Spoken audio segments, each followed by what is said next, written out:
Well, Darren, you asked me this question last time we met. What was it? Who are you? Tell me about your roots and how you got to be where you are. Over to you, man.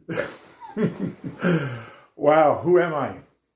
That is a great question. I'm only kind of really discovering during this last year truly the essence and reconnecting with my roots of who am I. So I can fast forward the fact that I was born in 1966, April 17th, to two absolutely incredible parents. My dad was a boat builder and fisherman. My mom was a teacher and then left school to take care of a very sick child, which was me. For the first year, I spent, for the most part, in the hospital and discovered much later in life the whole concept and feeling of abandonment or lacking love, nurturing. I grew up in a French-Acadian community in Chimagui, very much boat building industry and fishing industry.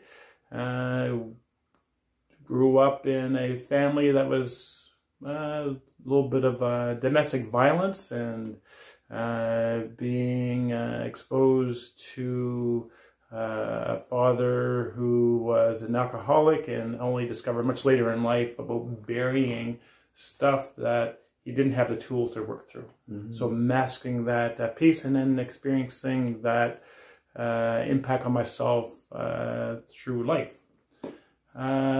So I have a sister and I have three brothers, and my mom is going to be 80 in June and still alive, kicking and sharp as a whistle.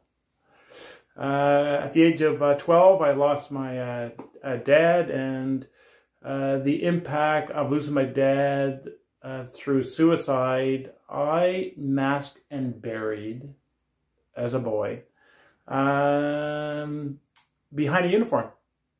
And my external shell that I wore up until age 45 worn was something that would reflect a smile, happy, positive attitude, shiny uniform, athlete, hard charger, high performance athlete in junior high school, graduated as a Titan in Sackville, went on to Mount Allison University, experienced something called sex, drugs, and rock and roll during my first 2 years at Mount A. I've forgotten that.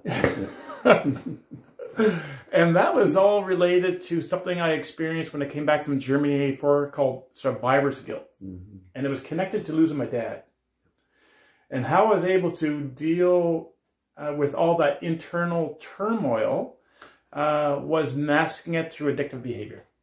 Mm-hmm. And a lot of the stuff that I experienced earlier at the root level of my life, I didn't have the tools to process it, and that played out in my relationship I had with myself and mm-hmm. relationships that I had through life.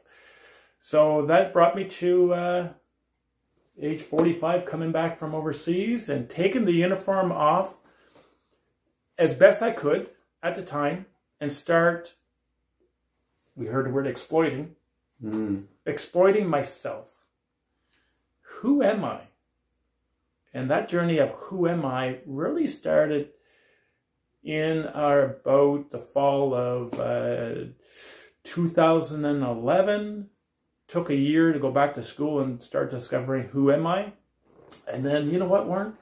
Tell me. We had coffee.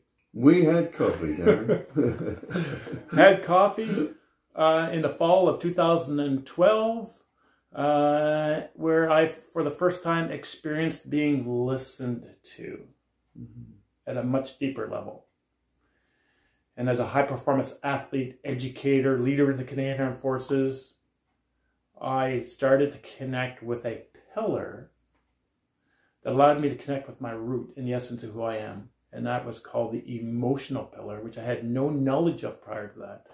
I started connecting with that crucial piece that I so much was looking for. Mm-hmm. Yeah. Well, thank you for sharing some of your journey, Darren. I was there at that moment having coffee with you. And yeah, been good to see what's been going on since that time. There's a more "who are you" question later on. But thank you very much for sharing that, Darren. Awesome. Yeah. Bye all. And thank you very much for joining us. Mm.